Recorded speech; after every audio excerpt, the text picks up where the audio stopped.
Qui est plus injuste que celui qui a forgé des mensonges contre Dieu ou qui a traité de mensonges ses signes? Ceux-là obtiendront la part qui a été prescrite pour eux, jusqu'au moment où nos messagers viendront à eux recueillir leur âme en disant: Où sont ceux que vous invoquiez en dehors de Dieu? Ils dirent: Ils nous ont abandonnés. Et ils témoigneront contre eux-mêmes qu'ils étaient dénégateurs. Il dit: Entrez dans le feu, parmi les communautés de génies et d'humains qui vous ont précédés. Chaque fois qu'une communauté y entra, elle maudit sa sœur. Lorsqu'elles s'y retrouvèrent toutes, la dernière d'entre elles dit à la première d'entre elles: Notre Seigneur, voilà ceux qui nous ont égarés, donne-leur un double châtiment du feu. Il dit: À chacun le double, mais vous ne savez pas. Et la première d'entre elles dit à la dernière d'entre elles: Vous n'avez sur nous aucun privilège. Goûtez donc au châtiment pour ce que vous avez acquis. Pour ceux qui ont traité de mensonges nos signes et qui ont été orgueilleux envers eux, les portes du ciel ne s'ouvriront pas pour eux, et ils n'entreront pas au paradis aussi longtemps qu'un chameau ne pénétrera pas dans le chat d'une aiguille. C'est ainsi que nous rétribuons les criminels. L'enfer leur servira de couche, des barrières les recouvriront. C'est ainsi que nous rétribuons les injustes. Ceux qui ont cru et fait de bonnes actions, nous n'imposons à quiconque que ce qu'il peut supporter. Ceux-là sont les compagnons du paradis, ils y demeurent éternellement. Nous avons enlevé toute rancune de leur poitrine, sous eux coulent des rivières. Ils dirent: Louange à Dieu qui nous a guidés vers ceci. Nous n'aurions pas été guidés si Dieu ne nous avait pas guidés. Les messagers de notre Seigneur sont venus avec la vérité. Et on leur proclama: Voici le paradis dont vous avez hérité pour ce que vous faisiez. Et les compagnons du paradis appelèrent les compagnons du feu. Nous avons trouvé vrai ce que notre Seigneur nous avait promis. Avez-vous trouvé vrai ce que votre Seigneur avait promis? Ils dirent: Oui. Alors un annonceur parmi eux annonça: La malédiction de Dieu est sur les injustes, ceux qui détournent du chemin de Dieu, qui cherchent à le rendre tortueux et qui renient l'au-delà. Entre les deux se trouve un voile, et sur les redans se trouvent des hommes qui reconnaissent tout le monde à leurs traits. Ils appelèrent les compagnons du paradis: Que la paix soit sur vous. Ils n'y sont pas entrés, bien qu'ils le désirent. Quand leur regard se porta sur les compagnons du feu, ils dirent: Notre Seigneur ne nous met pas avec les gens injustes. Et les compagnons des redans appelèrent les gens qu'ils reconnurent à leurs traits et dirent: Votre multitude ne vous a servi à rien, ni votre orgueil. Est-ce là à propos desquels vous juriez qu'ils n'obtiendraient de Dieu aucune miséricorde? Entrez au paradis, vous n'aurez rien à craindre et vous ne serez pas affligés.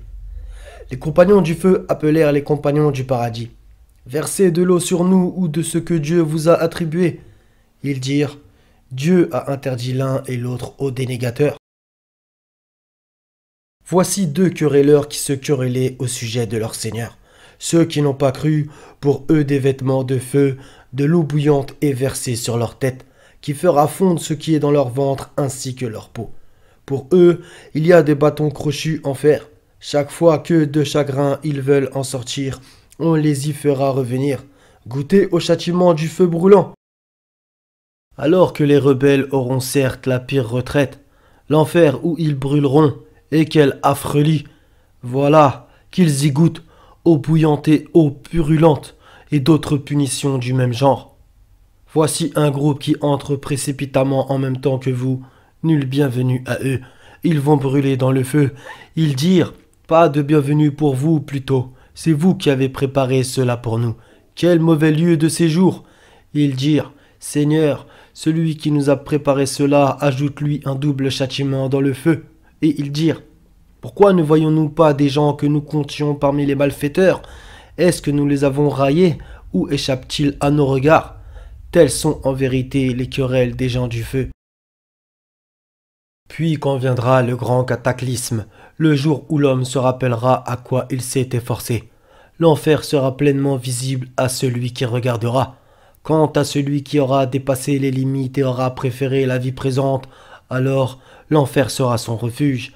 Et pour celui qui aura redouté de comparaître devant son Seigneur et préserver son âme de la passion, le paradis sera alors son refuge.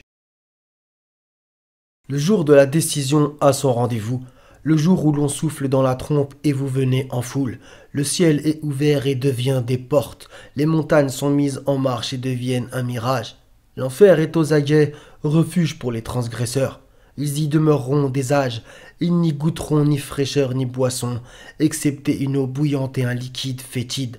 Rétribution appropriée, car ils ne s'attendaient pas à rendre compte et démenter nos signes d'un grand démenti, alors que nous avons dénombré toutes choses par écrit.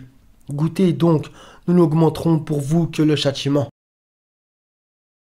Patiente d'une belle patience, il le voit loin alors que nous le voyons proche, le jour où le ciel sera comme du métal en fusion et les montagnes comme de la laine, où nul ami chaleureux n'interrogera un autre ami quand ils s'apercevront.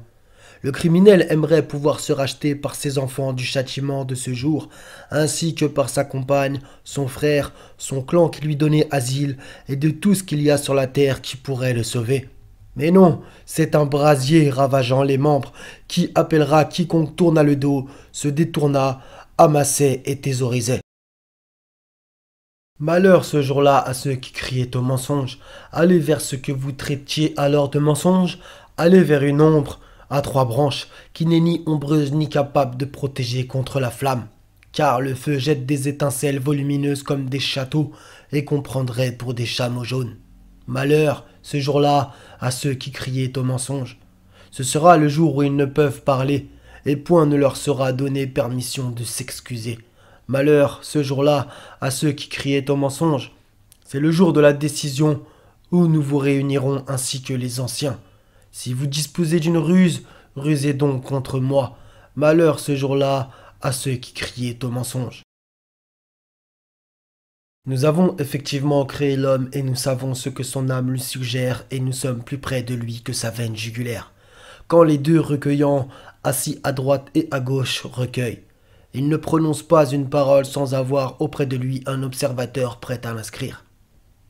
L'agonie de la mort fait apparaître la vérité. Voilà ce dont tu t'écartais, et l'on soufflera dans la trompe. Voilà le jour de la menace. Alors chaque âme viendra accompagnée d'un conducteur et d'un témoin. Tu restais indifférent à cela, eh bien nous ôtons ton voile, ta vue est perçante aujourd'hui. Et son compagnon dira, voilà ce qui est avec moi tout près. Vous deux, jetés dans l'enfer, tous mécréants endurcis et rebelles, acharnés à empêcher le bien, transgresseurs, douteurs, celui qui plaçait à côté de Dieu une autre divinité, jetez-le donc dans le dur châtiment. Son camarade dira, Seigneur, ce n'est pas moi qui l'ai fait transgresser, mais il était déjà dans un profond égarement. Alors Dieu dira, ne vous disputez pas devant moi, alors que je vous ai déjà fait part de la menace. Chez moi, la parole ne change pas, et je n'opprime nullement les serviteurs. Le jour où nous dirons à l'enfer, es-tu rempli? Il dira, y en a-t-il encore?